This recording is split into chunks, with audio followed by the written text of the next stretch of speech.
मानो तो मैं गंगा माँ हूं, ना मानो तो बहता पानी।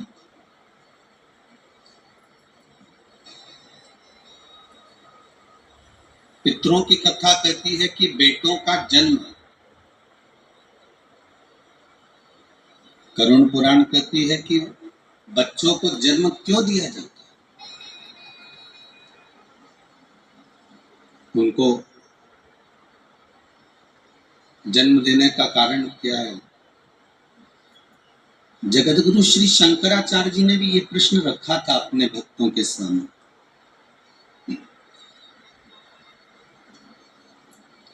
पूछा गया था कि औलाद क्यों पैदा करी जाती है, औलाद को जन्म क्यों दिया जाता है।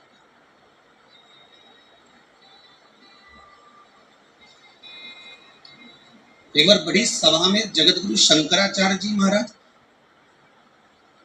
ये प्रश्न रख दिए कि औलाद क्यों पैदा करी जाती है, संतान का जन्म क्यों किया जाता है। सबने श्री जगतगुरु शंकराचार्य जी पूछ रहे हैं, एक एक व्यक्ति खड़ा होकर बता रहा है कि औलाद इसलिए जन्म दिया जाता है कि वो हमको संभालेगी, बुढ़ापे में हमको साथ कर चलेगी। दूसरे ने कहा संतान औलाद इसलिए पैदा करी जाती है कि वो हमारे स्वास्थ्य का ध्यान रखेगी। तीसरा व्यक्ति खड़ा होकर बोला कि बुढ़ापे में किसी का साथ तो चाहिए। चौथा बोला जब हमारे जीवन में सुख दुख आएगा तो कोई साथ देने वाला तो चाहिए। श्री जगतगुरु शंकराचार्य जी ने इन सब की बात सुनी, पर जगतगुरु शंकराचार्य जी ने फिर भी मन को संतोष नहीं हुआ उस उत्तर से। तब श्री जगतगुरु शंकराचार्य जी के एक शिष्य बैठे हुए थे, बड़े गुरुदेव के चरणों का नित्य स्मरण करने वाले थे, नित्य भक्ति में डूबने वाले थे। फिर उन्होंने विनती करी, गुरुदेव मैं कहना चाहता हूं, आप सुनेंगे मेरी बात। जगतगुरु शंकराचार्य जी ने कहा बोलो क्या बात है। इस प्रश्न का उत्तर मैं देना चाहता हूं, आप दे दीजिए। गुरुदेव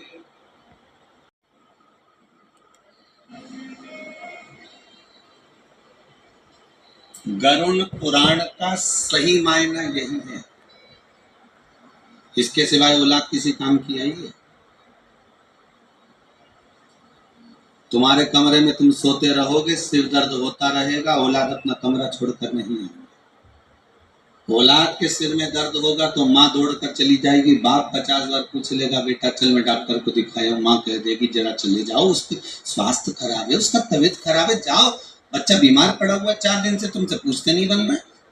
पत्नी का कहना मानकर पिता भी 4 बार जाकर पूछ लेगा बेटा कोई तकलीफ है, चल मैं तेरे को डॉक्टर को दिखा दूं, चल मैं तेरा चेकअप करवा दूं, चल मैं ऐसा कर दूं।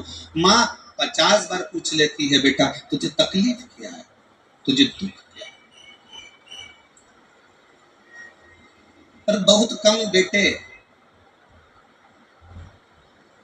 बहुत कम होंगे, ऐसा नहीं कहता हूं कि नहीं होंगे, होंगे पर बहुत कम, जो माता पिता के सिर में दर्द भी हो तो 50 बार जाकर पूछ ले कि मम्मी क्या बात है, आज आप उदास दिख रही हो, आपका चेहरा उतरा हुआ है, कोई तकलीफ शरीर में हो तो चलो मैं डॉक्टर के पास ले चलता।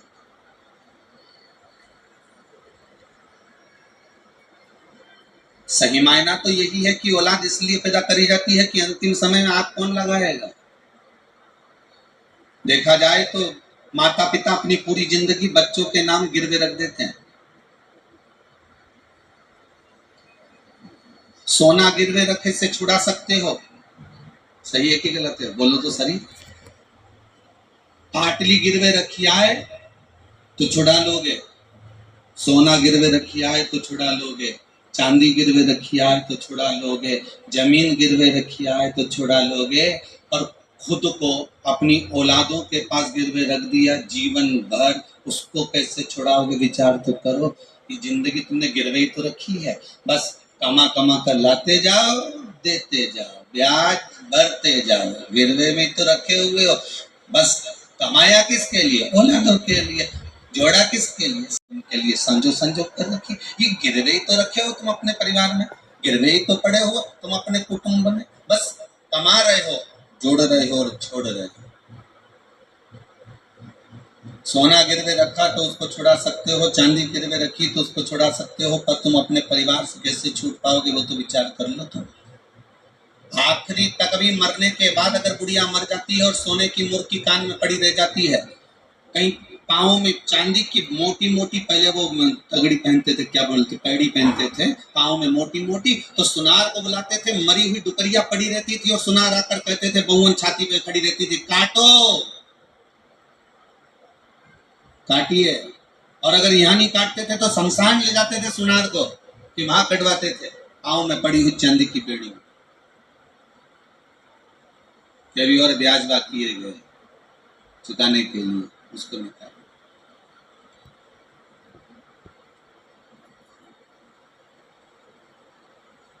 पूरी जिंदगी लगा दी आपने, पूरा जीवन, पूरा जीवन। अरे दिवाली का बम फटाका भी हमको बुद्धि देकर जाता है, बोलो सही है कि गलत है? दीपावली का बाजार करने तो दिवाली का बाजार तो करने जाते होगे, तो दिवाली का बाजार करने जाओ तो बच्चे को दीपावली के बाजार में क्या अच्छा लगता है? तो क्या ये फटाका दिलवा दो, बोले बोले कि नहीं बोले बच्चे, ये फटाका दिलवा दो, ये रस्सी बम दिलवाओ ने, सुतली बम दिलवाओ ने, मारे ये वाला बम दिलवाओ ने मुझे, ये बुलेट बम दिलवाओ ने मुझे, फुलझड़ी दिलवाओ ने मुझे, ये रस्सी बम दिलवाओ। बच्चों को क्या लगता है? आप भी बड़े हो, आपको भी बाजार में लेने जाओ भी कपड़ा कभी सामान, तो आखिरी में तुम फटाका लेकर आओ कि नहीं आओ? 500 का लाया, 1000 का लाया, 2000 का लाया, 400 का लाया, 200 का लाया, पर लाया तो सही। अरे बोलो तो सभी, लाए कि नहीं लाए? कितनी उमंग से लाए, कितनी उत्साह से लाए, किस लिए लाए? कि फटाका लाए हैं तो छोड़ेंगे। सही है कि गलत है? फटाके लेकर आए हो तो छोड़ेंगे, इसको फोड़ेंगे, इसको छोड़ेंगे, सब मिलकर छोड़ेंगे। चलो अब फटाका लाए 500 का, 1000 का, 2000 का, 4000 का, और इतने सारा फटाका लेकर आए। अब फटाका छोड़ने का जब समय आया तो फिर फटाका तुम 500 रुपए का लेके आए थे ना, रस्सी बम ने, सुतली बम इतना महंगा लेकर आए थे, और फटाका जब इतना महंगा लेकर आए हो तो छोड़ो, छोड़ो कि नहीं छोड़ो तुम? अरे बोलो तो सही, छोड़ो ना। कैसे छोड़ो?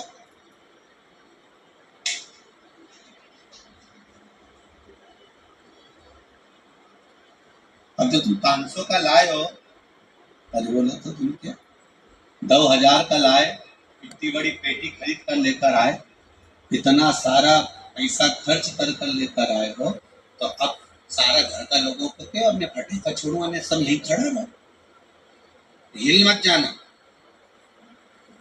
और मैं खड़ा खड़ा देखता हूँ फूटेज कैसे हो सके, बोलो तो सही। 500 का फटाका लेकर आया, छोड़कर गया कि नहीं गया? अरे बोलो तो सुन के छोड़ा। उसी तरह फटाके भी हमको ज्ञान देते हैं कि 500 का लेकर आया था ने, आग लगा के 2 मिनट में भाग गया, अगर खड़ा रहता तो मुंडा काला होता कि नहीं होता? अरे बोला तो सही है। और मुंडा तो मुंडा काला होता ने, हाथ पैर का कई होता है, तो राम जी जान होता है, भागना पड़ा छोड़कर। उसी तरह 500 का फटाका लाए, छोड़कर भागना पड़ा। बस एक निवेदन है, संसार में आए हो, बहुत सी चीजें खरीदना पड़ेगी, ये घर परिवार कुटुंब कबीला सब कुछ हमने जोड़ा, ये समझ लेना फटाका है, और इस फटाके के पास खड़े नहीं रह सकते। और आप में किसी में सामर्थ्यता हो तो खड़े होकर बता देना, एक पेटी में आग लगा, मैं खड़े रहिए, अभी दशहरा आने वाला है, किसी से कह देना रस्सी बम हमारे सामने जला, मैं तो यही खड़ा, जा कर क्या कर लेगा? 1000 रुपए का लेके आए हम, 5000 का लेके आए, आग लगा मेरे सामने लगा, परिवार वाले के इकट्ठा कर लेना, रे फटाका है, अभी आग लगाऊं, देखो 5000 का लेके आए, खड़े रहोगे? नहीं, आग लगाए ना, भागना पड़ेगा। उसी तरह परिवार कुटुंब कबीला नाते रिश्ते, fridge cooler washing machine time, ये सोफा ये पलंग ये मकान ये जमीन ये जायदाद सारी संपदा हमने जोड़ी, ये फटाके की तरह है। जिस दिन परमात्मा आग लगाएगा उस दिन भागना पड़ जाएगा, तुरंत छोड़कर जाना पड़ेगा, इस संसार सागर से निकलना पड़ेगा। बस इतना ध्यान रखो, पेटी पास में रखो, सुतली बम पास में रखो, रस्सी बम पास में रखो। निवेदन है, पर आग मत लगाना, आग लगाओगे तो भागना पड़ेगा। रहो संसार में, रहो कुटुंब में, रहो परिवार में, नातों में, रिश्तों में, कहीं रहने की मना नहीं है, खूब रहो।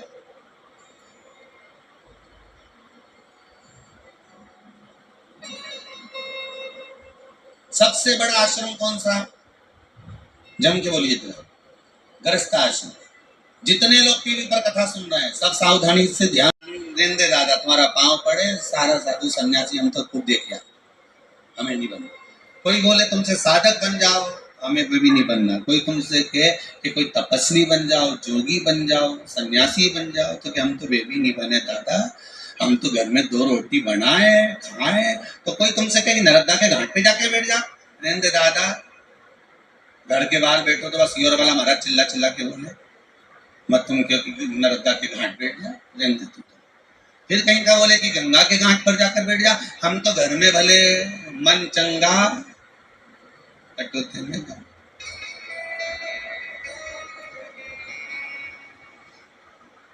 हमें भी घर में रहते थे, रामकृष्ण परमहंस जी घर में रहते थे, संत तुकाराम जी घर में रहते थे, मुक्ताबाई घर में रहती थी, कर्माबाई घर में रहती थी। भगवान उसको मिला कि नहीं मिला? मिला ना, इसलिए हम भी घर में रहेंगे। घर में रहना कोई सरल बात है? अरे भैया, माना कठिन है घर में रहना, पर घर में ही तो भगवान मिलेगा। यशोदा रानी को मिल गया, नंद बाबा को मिल गया, मेरे दशरथ जी महाराज को मिल गया, कौशल्या मैया को मिल गया, तो मुझे क्यों नहीं मिलेगा? मिलेगा तो मुझे ही करना, क्यों नहीं मिल सकता? रहो घर में, बस इतना याद। जैसे किसी एक सेठ जी के लड़के की शादी, सेठ जी ने कहा एक से बढ़कर एक आइटम आना चाहिए, बैंड देखो कहाँ का जोरदार है, कैसा माँ का बैंड जोरदार है, उसी को बुक करो। हलवाई कहाँ का जोरदार है, कैसा माँ का हलवाई जोरदार है, उनके बुक करो। बोला सही है, दिलाते। जिसके अच्छी शादी होती है खूब पैसा खर्च करे तो अच्छा अच्छा चुन चुन के ला। दूल्हा होके अगर बैठ जाए तो लगे कि दूल्हा। अगर शादी करो नहीं छोरा की तो घोड़ी तो उनंग की लाना। अच्छा ऐसा क्या बात घोड़ी ने? अरे क्या जोरदार घोड़ी में दूल्हा जब बैठे तो ऐसा लगे। नहीं तो शादी मत कर, जो साहब घोड़ी लाओ तो उनंग की लाना, घोड़ी लाओ तो उधर की लाना, नहीं तो तुम तो शादी मत करो छोरा की। इतना पैसा खर्च करो ने घोड़ी में क्यों ला? तो इतने में सेठ जी बोला चलो घोड़ी बुक करने चलते हैं। और सेठ जी गए, सेठानी गई और सब मिलके घर वहां पर जाके बात करी कि भैया तुम्हारे यहाँ घोड़ी है? है तो शादी में दो क्या? तो क्यों नहीं देंगे, कितना पैसा लोगे? तो पैसे की बात तो बाद में हो जाएगी, कोई दिक्कत नहीं, ले लो, पर शर्त एक है। क्या? घोड़ी पे कौन बैठेगा? दूल्हे का बाप बोला मेरा छोरा बैठेगा। घोड़ी पे बैठने के लायक है कि नहीं? तो मैं तो बाप के गुस्सा आ गया, बता घोड़ी पे तो दूल्हा ही बैठे नहीं, छोरा ही बैठे, बैठने के लायक है कि नहीं? जब उसका बाप इतना पैसे वाला तो छोरा भी तो पैसे वाला, क्यों नहीं बैठने के लायक है? नहीं, घोड़ी पे बैठने के लायक तो है, पर शर्त इतनी सी है कि मेरी जो घोड़ी है वो 3 बार उछलती है। यहां से चलेगी, दरवाजे पे पहुंचने से पहले 3 बार उछलेगी, एक बार धीरे से उछलेगी, दूल्हा समझ जाएगा अरे इतना तो हमारा छोरा समझदार है। दूसरी बार उछलेगी, थोड़ी दम के उछलेगी, इतना भी समझ फर्ज है कि जैसे उछले वैसे कूद जाओ। और नहीं कूदा तो इसके बाद वो घसीट के ले जाएंगे और जगह जगह से दोची पड़े, फिर हमारी गार की थी। आप बोला तुम्हें घोड़ी चाहिए कि नहीं चाहिए, तो के साहब हम फोन पे बता देंगे, हम घर जाएगी। अब घर जाके इनने विचार करा तो सारा रिश्तेदार मिलने आया, तुम तो साहब वहां गए थे घोड़ी बुक करने के लिए। हाँ साहब, तो क्यों नहीं करी? जब तक घोड़ी नहीं करोगी तो शादी मत कर। जब घोड़ी होए तो वहीं की हो। अभी कई की घोड़ी था, 3 बार उछके और आखिरी बार उछले जब तो कूदना पड़ेगा, नहीं कूदो तो फिर तो जगह जगह से घसीट दे, पूरा सत्यानाश मिला दे घोड़ी। नहीं साहब, घोड़ी करो तो वहीं की करो। सारा पत्नी ने भी कह दिया जी कर लो ना, घोड़ी करने में क्या जाने, कर तो लो, पर वो उछके 3 बार और 3 बार उछलने में, और तीसरी बार समझदार होगा तो कूद जाएगा। पहले छोरा से पूछ लो कूदे कि नहीं कूदे। तीसरी बार में अगर ये कूद जाए तो मेरे को घोड़ी करने में दिक्कत नहीं है। इससे पूछो पहले छोरा से। तो छोरा से पूछा क्यों रे, तारी शादी करे ना घोड़ी पे तुझे बिठाए ना, तीसरी बार में कूद ही जाएगा। हो अब ये तो बोल दिया कि हाँ, और ये जो घोड़ी पे बिठाया ने तीसरी बार में, पहली बार में तो जो कूदी तो एक बड़ा अच्छा लगा, कहीं उछली जोरदार, और दूसरी बार में जो उछली तो बापड़ा गिरता गिरता बच्चियां फिर गई दम से, और तीसरी बार में तो घोड़ी जो उछली तो कूदिया नहीं पड़ा, नहीं कूदा तो घोड़ी ने एक पाँव में फंसा लिया, और फंसा के जो लई ने दौड़ी ने सब दूर से घसा फंसा कर दिया सब। अब तो पहचान में नहीं आए कि ये दूल्हा है कि बावर्ची है, पहचान। बस ये घोड़ी की कथा नहीं, अपनी कथा। गृहस्थ आश्रम में चलते चलते सबको घोड़ी पर बैठना है। 3 बार घोड़ी उछलती है, बचपन, जवानी और अधेड़ी। जिसने अधेड़ी तक संभल लिया बेटा गलत तो नहीं जा रहा, गलत संगत में तो नहीं पड़ रहा, संभलना। जवानी आएगी घोड़ी उछलेगी। अभी तुम कॉलेज में पढ़ रहे हैं तो क्या फेसबुक पे बात नहीं करे?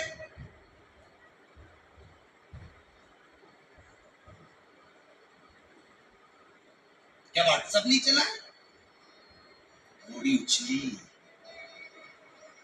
बहुत अच्छे से समझना हो। बचपन में उछली, माता पिता ने संभाल लिया। जवानी में उछली, डामाडोल होगी डामाडोल। और तीसरी बार में कूदना जरूरी है। अधेड़ी आए तो शादी हो गई, बच्चे हो गए, सब अपने अपने काम धंधे से लग गए, फिर उछकी।